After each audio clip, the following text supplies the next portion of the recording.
हर साल हमारे जो पूज्य गुरुजी हैं संत डॉक्टर गुरमीत राम रहीम सिंह जी इंसान, उनके जो पूज्य गुरुजी परमपिता शाह सतनाम जी महाराज की पावन स्मृति में हर साल ये कैंप लगाया जाता है और अब तक 32 कैंप्स लग चुके हैं और ये हमारा 33वां कैंप है। तो इसमें सभी प्रकार के मरीज़ जो आई से रिलेटेड है, आँखों की बीमारी से संबंधित सभी मरीजों की जांच फ्री की जाती है और इसमें जगह जगह से डॉक्टर्स हमारे पास आते हैं, जैसे दिल्ली से, एम्स से, बरेली से सभी लोग अपनी फ्री सेवाएं यहाँ देते हैं और जो भी मरीज़ हम चयनित करते हैं कैंप से, उनका सभी का ऑपरेशन यहाँ शाह सतनाम जी स्पेशलिटी हॉस्पिटल में ऑपरेशन थिएटर में फ्री किया जाता है। वहाँ ऑपरेशन थिएटर सभी हाईटेक हैं और सभी मरीज़ों का सभी ऑपरेशन फ्री, उनका खाना रहना सब फ्री होता है। इसमें सभी तरीके की बीमारियां वैसे तो आती हैं, लेकिन जो आम देखने को मिलती है वो यही होता है कि बच्चों में तो नज़र की कमज़ोरी, चश्मे की जांच एंड ये होता है कि सफ़ेद मोतिये के ऑपरेशन, काले मोतिये का भी हम ऑपरेशन यहाँ पे लेज़र करते हैं। शुगर के मरीज़ भी आते हैं, उनका पर्दा भी चेक होता है। जो ऑपरेशन है वो 30,000 हो चुके हैं, तो जांच करीब लाख से भी ऊपर मरीज़ों की हो चुकी होगी जो अब तक है। यहाँ डाटा बहुत, हर साल 10,000 के करीब मरीज़ यहाँ जांच होती है, जिसमें से हम 1000 ऑपरेशन के लिए निकालते हैं और ये ऑपरेशन बाद में भी फ्री किए जाते हैं। यहाँ बहुत सुंदर माहौल है, सभी पूज्य गुरुजी की रहमत से सभी लोगों में बड़ा सेवा का जज्बा है। एक कोई भी ये नहीं सोचता कि मैंने कितनी देर काम करना है या ड्यूटी बाउंड नहीं होते। लोग निस्वार्थ भावना से अपनी सेवा यहाँ देते हैं और टाइम की कोई बाउंडेशन नहीं होती, लोग सेवाएं देते रहते हैं पूरा दिन अपनी। हाँ, मैं doctor Pradeep Sharma, x professor RP centre, all India institute medical sciences, new Delhi. अब उसके बाद रिटायरमेंट के बाद मैं सेंटर फॉर साइट में डायरेक्टर काम करता हूँ। तो इस कैंप से मेरा जुड़ाव रहा है करीबन 20-21 साल से और हर साल यहाँ आने की एक ख़ास ही खुशी होती है हमें, क्योंकि यहाँ जो देखने को मिलता है वो अजब नज़ारा है। जो लोगों की सेवा भाव है, जो आम सेवादार आप देखिए, जितने प्यार से हम मरीज़ों को देखते हैं, वो अपने खुद के परिवारजनों को भी लोग नहीं देखते हैं बाहर।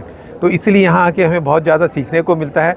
एज एन आई स्पेशलिस्ट मैं जो भी अपनी सेवाएं देता हूँ वो है कि मरीजों को देखना, या शुरू में हम ऑपरेशन भी करते थे खुद, अब आजकल यहाँ के रेगुलर जो डॉक्टर्स हैं वो ऑपरेशन करते हैं और हम स्क्रीन करते हैं पेशेंट्स को।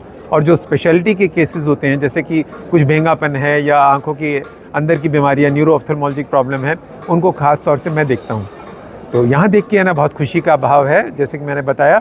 और ये 33वां कैंप है। यहाँ पे मरीजों को निःशुल्क सेवा दी जाती है, जो कि बाहर बहुत ही मुश्किल है और कई लोगों को ये उपलब्ध भी नहीं है। पर यहाँ जो आते हैं वो मरीज़ दूर दूर से भी आते हैं, कुछ उत्तर प्रदेश से, बिहार से, राजस्थान से, मध्य प्रदेश से, हरियाणा के अलावा और पंजाब से तो आते ही हैं। तो यहाँ बहुत लोगों को निःशुल्क सेवा मिलती है और ये एक बहुत ही पिताजी का चलाया हुआ एक मुहिम है, जो कि यहाँ के सेवादार बहुत ही प्रेम से बराबर चलाए जा रहे हैं। यहाँ पे कुछ तो हैं जो बहुत ही गरीब परिवार के हैं और कुछ ऐसे भी हैं जो कि इतना विश्वास रखते हैं यहाँ पे कि यहाँ से बढ़िया कोई आँख बन ही नहीं सकती है, तो इसलिए भी आते हैं। जो आसपास के जो लोग हैं, कईयों को इस बात का भी विश्वास है कि यहाँ पे गुरुजी के कृपा से यहाँ जो आँख बनेगी वो शायद बाहर कहीं अच्छे डॉक्टरों से नहीं बन सकती।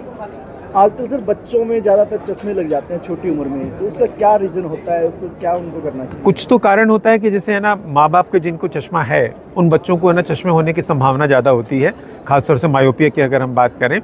पर दूसरा कारण एक और है, जो कि आजकल डिजिटल फ़ोन और जो स्मार्टफोन जिसे हम कहते हैं, उनके ज़्यादा बचपन में ही दिखाने से 1-2 साल की उम्र से जो बच्चे देखते हैं, उनमें फिर संभावना मायोपिया होने की और स्क्विंट होने की भी, तिरछापन होने की भी संभावना बढ़ जाती है।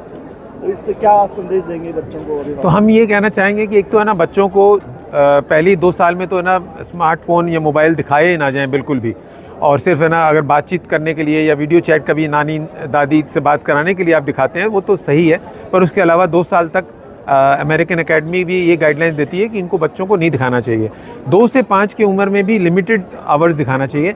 उसके बाद जैसे स्कूल के लिए ज़रूरी है, तो उसमें अगर दिखाना है, स्कूल होमवर्क के लिए अगर मोबाइल्स में आता है तो करना पड़ता है, पर उसमें भी 30 मिनट्स के बाद थोड़ा सा रेस्ट मिलना बहुत ज़रूरी है। दूसरा, हम चाहेंगे कि बच्चों को बाहर आउटडोर एक्टिविटी, जो कि सनलाइट में कम से कम 1-1.5 घंटे की रोज़ाना होनी ही चाहिए। तो ये 2 चीज़ें हैं जिसके कारण मायोपिया का बढ़ना कम हो सकता है।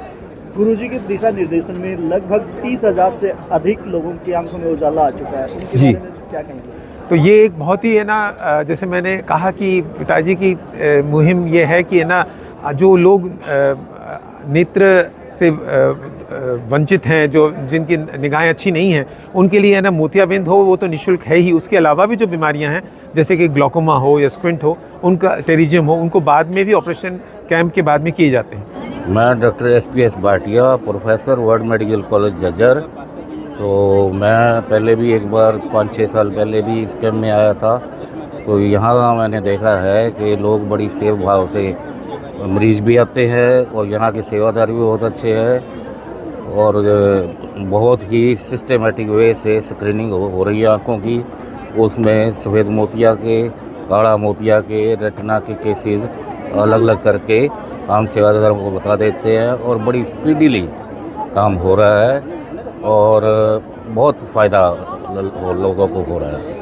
जो ये संस्था कैंप लगा रही है, जी। इतना बड़ा एक साथ ऑर्गेनाइज कर रही है, इसके हाँ जी। बारे में क्या कहोगे? ये बहुत बढ़िया अच्छा है। ऐसा कैंप मैं लगाता रहता हूँ रोहतक साइड में, लेकिन वो थोड़ा विलेज टाइप का होता है। ये कोई संस्था नहीं लगवाती, गांव में सरपंच वगैरह लगाते हैं।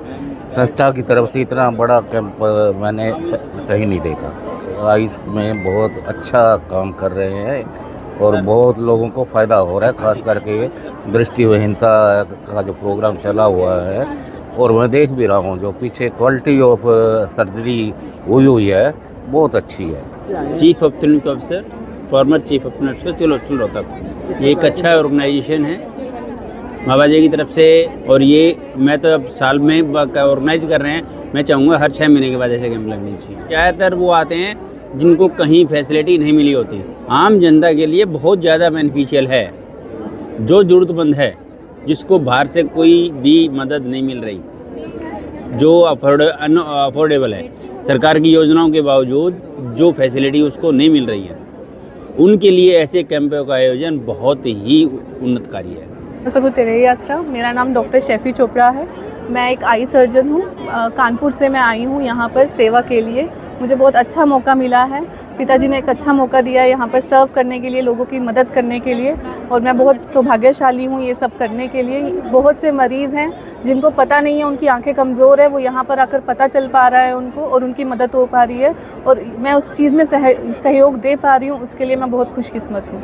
बहुत अच्छी चीज़ है। मतलब बहुत कम लोग होते हैं जो हेल्प करते हैं लोगों की, और उसमें से पिताजी हैं जो इतने लोगों की हेल्प कर रहे हैं बिना किसी स्वार्थ के। तो ये बहुत बड़ी बात है। गुरुजी के बारे में क्या कहोगे? उनके तो भक्त हैं। जैसा उन्होंने सिखाया है हम उनके कदमों पे चल रहे हैं, और उन्हीं की मतलब दिशा के अनुसार हम सारा काम कर रहे हैं। उन्हीं की ब्लेसिंग्स हैं। उन्होंने ही मतलब आशीर्वाद दिया था मुझे डॉक्टर बनने का, और मैं उन्हीं बन पाई हूँ उनकी ब्लेसिंग की वजह से ही। बहुत अच्छी चीज़ है। यहाँ पर हर चीज़ पे देखभाल कर रहे हैं, कोई भी प्रॉब्लम नहीं आ रहा है। बहुत बड़ी बात है। नहीं तो बहुत ज़्यादा कई जगह पे हफाजत रहता है। पेशेंट्स को कंट्रोल, भीड़ को कंट्रोल करना, क्राउड को कंट्रोल करना बहुत बड़ी चीज़ है, जो यहाँ पे बहुत अच्छे से मैनेज हो रहा है। और किसी भी तरह का यहाँ पर गुस्सा या कोई भी हमें परेशानी किसी को भी नहीं देखी है। सब लोग खुशी खुशी कर रहे हैं सब काम।